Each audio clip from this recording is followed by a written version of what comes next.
Hello guys, welcome back to channel prince baby creations. ఈరోజు video ఏంటంటే ఆలుగడ్డ శనగపప్పు కర్రీ చేశాను. ముందుగా కడాయిలో 2 స్పూన్స్ ఆయిల్ వేసుకొని జీలకర్ర ఆవాలు వేయించుకోవాలి. ఇప్పుడు అందులో ఉల్లిగడ్డ, పచ్చిమిర్చి, కరివేపాకు కూడా వేసుకొని ఫ్రై చేసుకోవాలి. ఇప్పుడు అల్లం పేస్ట్, కొంచెం పసుపు వేసుకొని కలుపుకోవాలి. అవి ఫ్రై అయ్యాక అందులో ఆలుగడ్డ ముక్కలు కూడా వేసుకొని మంచిగా కలుపుకోవాలి. అవి కొంచెం మగ్గినాక టమాటా ముక్కలు కూడా వేసుకొని కొంచెం సాల్ట్ కూడా వేసుకొని టమాటాలను మగ్గించుకోవాలి. ఇప్పుడు కుక్కర్లో 4 విజిల్ల మీద ఉడకబెట్టిన శనగపప్పు కూడా వేసుకొని మంచిగా మిక్స్ చేసుకోవాలి.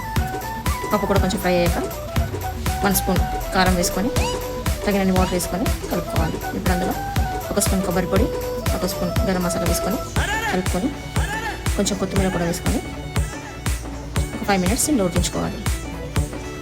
అంతే, ఎంతో టేస్టీ అయినా ఆలుగడ్డ శనగపప్పు కర్రీ రెడీ అయిపోయింది.